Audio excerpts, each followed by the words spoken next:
우리는 지난 설 연휴 주일 마가복음 1장 1절부터 15절 말씀을 살펴보았습니다. 거기에 세 가지 복음의 내용이 나왔는데 혹시 세 가지 복음의 내용이 기억이 나십니까? 예수님이 찢어진 하늘 틈으로 이 땅에 오셔서 이 땅에서 주인 행세하고 있던 사탄 마귀를 멸하시고 왕으로 등극하셨다는 복음의 내용이었습니다. 그래서 이제부터 예수님이 이전과는 다른 새로운 방식으로 이 땅을 다스리신다는 것이었습니다. 예수님은 지옥 같은 이 땅을 기쁨이 가득 찬 원래 상태, 정상적인 영역으로 바꾸어 가십니다. 어떻게 예수님이 하나님 나라의 그 다스림을 펼쳐 나가실까요? 바로 오늘 본문인 제자를 부름으로 복음이 이 땅에 펼쳐지게 하십니다. 하나님 나라는 예수님의 제자들을 통해서 확장됩니다. 하나님 나라는 제자들의 삶을 통해서 하나님 나라의 실체가 드러나기 때문입니다. 그래서 오늘 본문은 하나님 나라를 시작하시는 예수님의 역할, 그리고 삶을 통해서 하나님 나라의 실체를 드러내는 우리 교회의 역할에 대해서 분명하게 알려주고 있습니다. 먼저 본문에 나타난 예수님의 역할, 예수님이 누구신지에 대해서 살펴보겠습니다. 이 땅의 왕으로 등극하신 예수님의 첫 번째 사역은 제자를 부르신 것입니다. 예수님은 하나님 나라를 겨자씨의 비유처럼 확장하기 위해서 제자를 찾으십니다. 그것도 아무도 주목하고 있지 않는 갈릴리라는 촌구석에서 지극히 평범한 네 사람의 어부를 통해서 하나님 나라를 시작하십니다. 예수님이 처음 부른 그 제자들이 누굽니까? 16절과 19절에 그들의 이름이 나옵니다. 시몬, 베드로와 그의 형제 안드레, 세데베의 아들 야고보와 그의 형제 요한입니다. 그들은 당시 아주 평범한 사람이었습니다. 보통 사람입니다. 그들은 당대의 명문 가문 출신이거나 또는 경제적으로 정치적으로 유능한 사람도 아니었습니다. 그냥 갈릴리 마을에서 아주 평범한 사람들이었습니다. 우리는 예수님의 제자들에 대해서 두 가지 편견을 가지고 있습니다. 첫째, 그게 뭐냐면 어부는 단순하고 무식하고 가난하다는 편견입니다. 하지만 그런 생각은 편견일 뿐입니다. 오늘 본문을 유심히 보면 당시에 이 사람들은 자기 배를 가지고 있었고 자기 거물을 소유하고 있었습니다. 뿐만 아니라 품꾼까지 거느린 어부입니다. 이런 사람들을 가난하다고 볼 수는 없습니다. 오히려 고소득층이라고 볼 수 있습니다. 그러니까 제자들이 무식하고 가난하고 가진 것이 없어서 선뜻 예수님을 따를 수 있었다라는 것은 본문의 내용과는 전혀 다른 우리의 편견일 뿐입니다. 두 번째 편견은 뭐냐면 예수님을 따르려면 모든 것을 버려야 한다는 생각입니다. 그러니까 무소유를 떠올립니다. 하지만 제자들이 예수님을 따른 것은 소위 말하는 그 무소유의 실천이 전혀 아닙니다. 그러니까 제자들이 배와 거물을 버렸다는 건 일상을 내팽겨쳤다라는 걸 말하려고 하는 게 아니란 말입니다. 본문은 제자들의 반응에는 관심이 없습니다. 다만 예수님의 행동만 기록하고 있을 뿐입니다. 이 16절과 19절 말씀을 다시 한번 볼까요? 제자들의 심리에 대해서 기록하지 않고 있는데 심리가 아닌 예수님께서 보았다라는 것을 구체적으로 기록하고 있습니다. 16절에 보면 예수님은 베드로와 그의 형제 안드레가 바다에서 그물을 던지며 고기를 잡는 장면을 보셨습니다. 19절에서는 야고보와 그의 형제 요한이 배에서 그물을 수선하고 있는 장면을 보았습니다. 근데요, 여기에 기록된 이 보시니라는 이 헬라어 단어가 아주 특이합니다. 무슨 말인지를 마가복음 4장 12절 말씀으로 한번 설명해 보겠습니다. 이 말씀은 씨 뿌리는 자의 비유에 나오는 말씀입니다. 예수님이 하나님 나라는 너희에게는 알려졌으나 외인들에게는 감추어졌다라고 말하신 후에 이 밑줄 친 부분을 말씀하십니다. 외인들은 보기는 보는데 그러나 진짜 보지는 못한다. 외인들은 헬라어로 블레포, 그러니까 육신의 눈으로 보는 건 보는데 에이도 영적 통찰이 없다고 말하고 있습니다. 이걸 기억하시고 다시 16절과 19절 본문 말씀을 보겠습니다. 16절과 19절에서 이 보시니라는 이 단어는 에이도입니다. 영적 통찰을 말합니다. 예수님이 베드로와 안드레, 야고보와 요한을 봤다는 것은 그냥 단순히 지나가는 길에 그들을 보았다는 말이 아니고 그들을 이미 알고 있었음을 의미합니다. 예수님의 시선이 그들을 점 찍었다는 거죠. 예수님이 그들을 보시면서 그들에 대한 자기 소유권을 주장하시는 것입니다.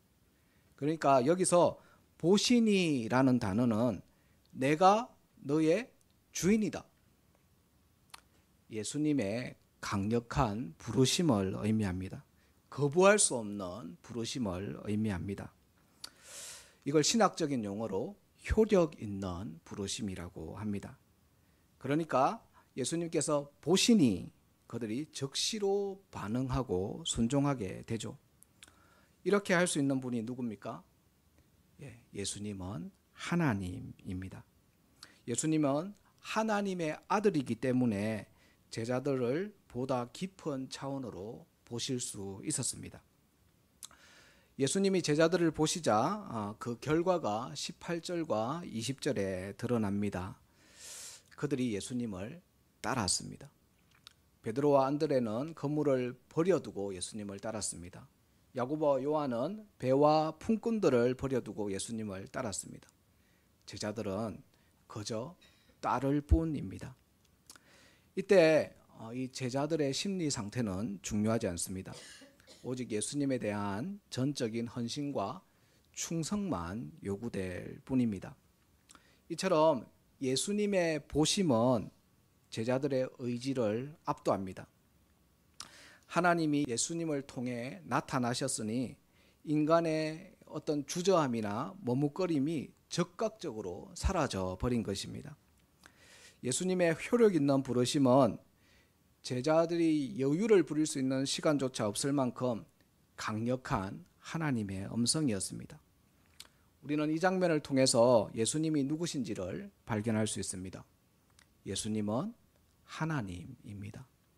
예수님은 구원자입니다. 예수님은 보시고 효력 있게 부르시는 분입니다. 예수님이 그들을 봤다는 건 구원의 서정의 첫 번째 단계인 소명, 콜링을 말합니다. 소요리 문답 31문에 보면 효력 있는 부르심에 대해서 나옵니다. 효력 있는 부르심은 그들이 성령에 의해 설득되어서 즉시로 예수님을 받아들이는 것이죠. 성령이 제자들을 효력 있게 부르셨습니다.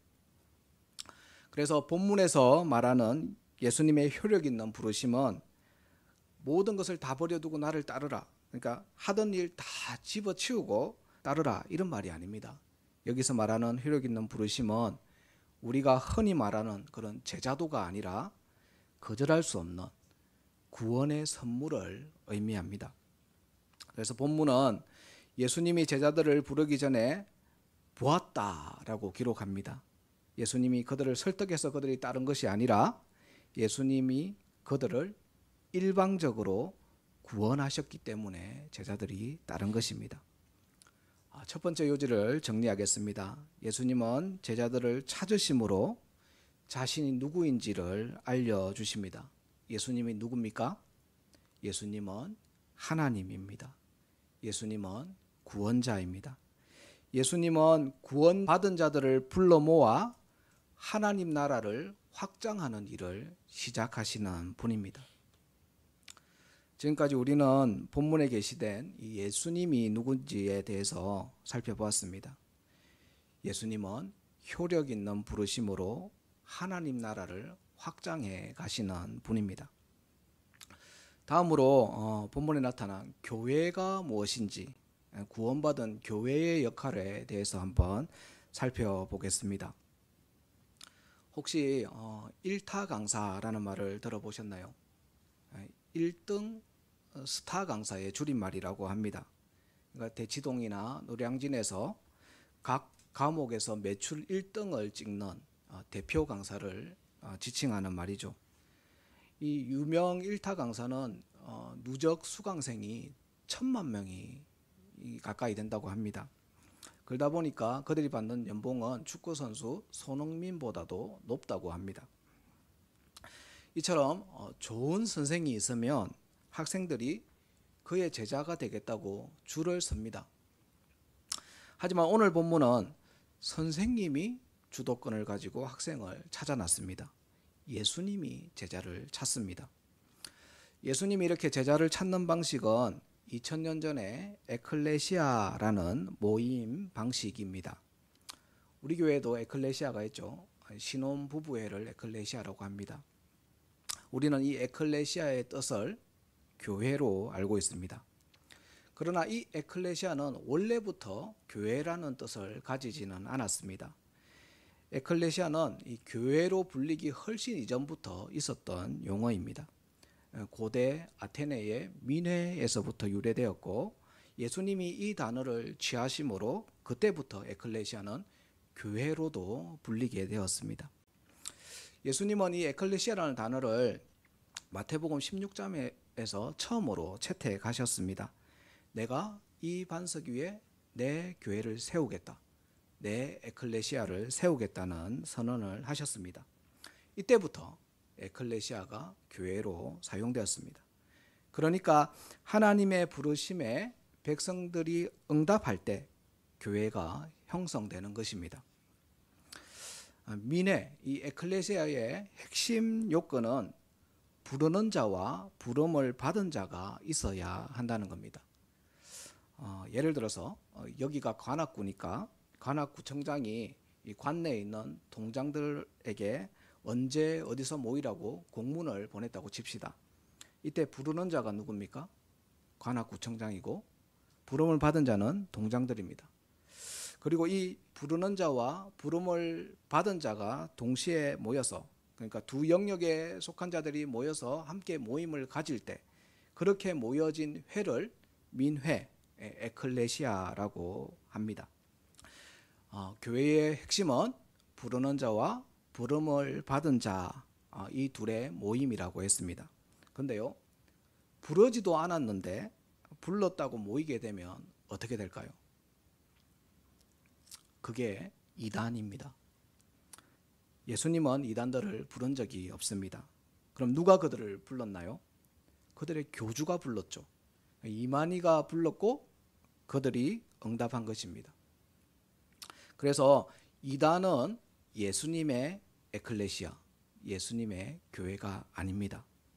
여튼 정리하면 예수님이 주도권을 가지고 제자들을 찾아 나선 오늘 본문은 이 전형적인 에클레시아의 형태를 띱니다. 예수님이 제자를 부르신 본문의 사건은 교회의 출발점입니다. 예수님은 제자를 확장해 나가는 방식으로, 교회를 확장해 나가는 방식으로 하나님 나라를 확장해 나가십니다.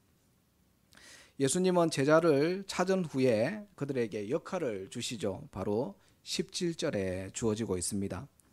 17절에 예수님의 말씀은 두 부분으로 구분이 되는데요.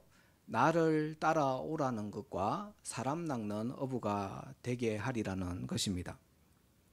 먼저 나를 따르라는 이 말씀을 보겠습니다. 이 말에 어떤 이미지가 떠오르십니까? 나를 따르라, 이런 장수의 목소리가 들리지 않습니까? 이 나를 따르라는 이 말씀은 내 뒤에 오라는 말입니다. 예수님이 앞에 가신다는 말이죠. 마가복음 전반에 이런 그림이 묘사되어 있습니다. 예수님이 십자가를 지러 가실 때 예수님이 앞장서시고 제자들이 뒤를 따랐습니다. 부활하신 예수님도 예수님이 갈릴리로 가라고 하신 후에 예수님이 먼저 갈릴리로 가시고 제자들이 그 뒤를 따라갔습니다. 이와 반대인 경우도 있죠. 예수님이 십자가를 지시고 3일 만에 부활하실 걸 말하니까 베드로가 예수님의 앞을 막았었습니다. 그때 예수님께서 베드로에게 이렇게 질책하셨죠. 사탄아, 내 뒤로 물러서라. 나를 따르라는 이 말씀은 하나님의 다스림으로 들어가는 그 길을 예수님이 만들면 제자들이 앞서가는 예수님의 뒤를 따르는 것을 말합니다. 그러니까 이 하나님 나라의 확장은 그 성격상 철저하게 하나님 주도적이고 하나님 중심적이라는 것을 본문이 말하고 있습니다. 다음으로 사람 낚는 어부가 되게 하신다는 말씀이 주어집니다. 여러분들 사람 낚는 어부 지금까지 어떻게 생각하셨나요? 이 어감이 긍정적입니까? 부정적입니까? 낚는다라는 말은 대개 부정적인 뜻으로 쓰이죠.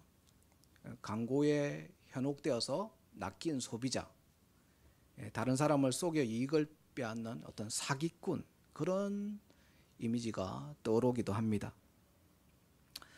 구약 성경에도 이 낚는다는 의미는 부정적으로 사용됩니다. 예레미야서 16장 16절 말씀을 보겠습니다.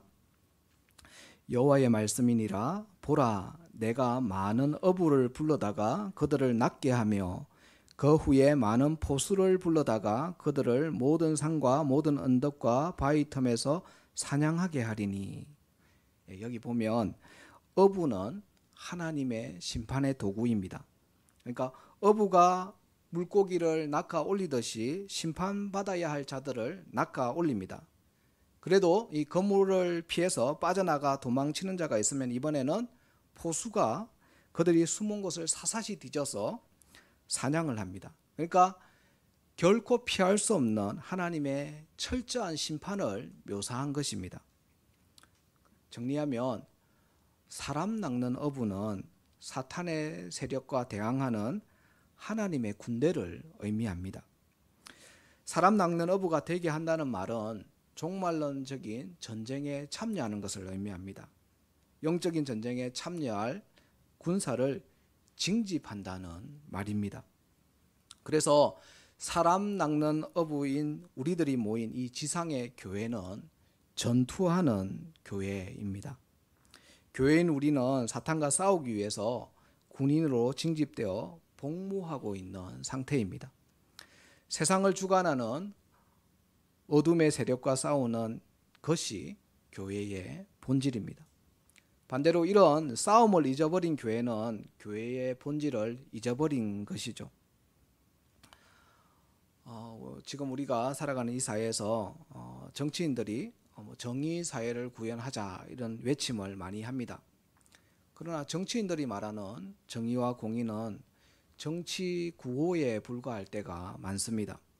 그래서 정치인들에게 기대를 걸고 교회가 손을 놓고 있으면 이 땅은 점점 더 황폐해질 수밖에 없습니다. 세상의 빛과 소금의 역할은 교회가 해야 합니다. 교회가 정치인들보다 더 치열하게 이 땅의 정의와 공의를 위해서 힘을 써야 합니다. 그런데 세상에 비하면 교회는 아주 소수죠. 작은 규모의 성도들이 애쓴다고 해서 뭐가 변하겠냐 이렇게 반문하실 수도 있을 것 같습니다. 그러나 오늘 본문에서 말하는 바는 하나님 나라는 아주 미약한 가운데 아주 작게 시작했다는 것입니다. 하나님 나라의 시작은 겨자씨처럼 보이지도 않습니다. 볼품없고 부족하고 연약했습니다. 그러나 하나님은 그런 것들을 상관하지 않으십니다. 베드로와 안드레와 야고보와 요한처럼 그들의 조건과 스펙을 보시지도 않습니다. 그들의 상황이나 어떤 심리적 상태도 보지 않습니다. 그럼 뭐가 중요합니까? 본문에 말하는 바는 예수님을 따랐느냐라는 겁니다. 예수님을 따르기만 하면 된다는 것입니다. 예수님이 가신 그 길을 따라가면 됩니다. 이것이 교회가 할 수 있는 유일한 길입니다. 어떻게 따릅니까? 요한계시록 14장 4절 말씀을 같이 한번 읽겠습니다. 시작.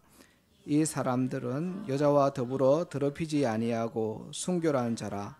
어린 양이 어디로 인도하든지 따라가는 자며 사람 가운데에서 속량함을 받아 처음 익은 열매로 하나님과 어린 양에게 속한 자들이니. 예수님을 따라가는 자는 세상에 물들지 않습니다. 예수님을 따르는 자는 세상에 물든 과거를 청산합니다. 이렇게 살면 사탄이, 세상이 우리를 가만히 내버려 두지 않을 겁니다. 고난을 받기도 하고 심지어 순교를 각오해야 되기도 합니다. 그러나 이렇게 살아내는 것이 전투하는 교회의 모습입니다. 거룩한 교회의 모습입니다. 교회가 이렇게 살아내기 때문에, 이런 소수의 사람들이 있기 때문에 세상이 썩지 않는 것입니다. 교회 여러분, 나를 따라오라. 내가 너희로 사람을 낚는 어부가 되게 하리라. 이 말씀 앞에 주저하거나 머뭇거리지 마시기 바랍니다. 말씀의 결론을 맺겠습니다.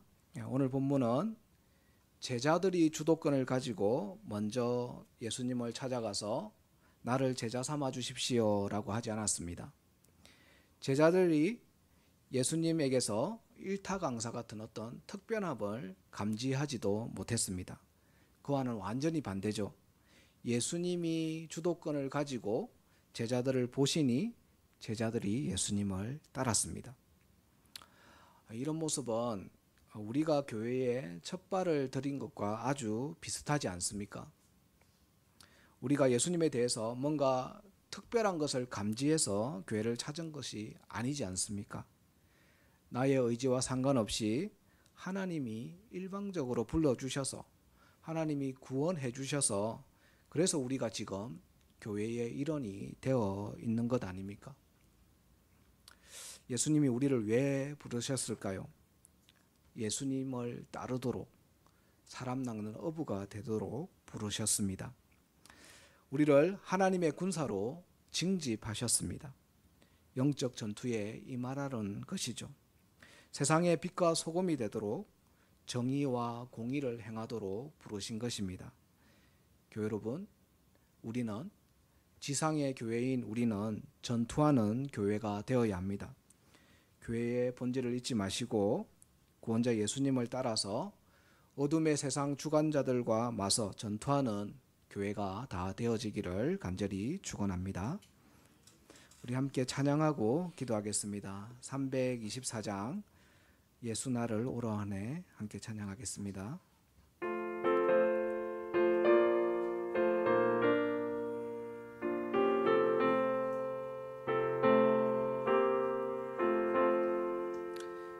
예수 나를 오라하네 예수 나를 오라하네 어디든지 주를 따라 주와 같이 가려네 주의 인도하심 따라 인도하심 따라 어디든지 주를 따라 주와 같이 가려네 겟세마네 동산까지 주와 함께 가려 하네 피땀 흘린 동산까지 주와 함께 가려네 주의 인도하심 따라 주의 인도하심 따라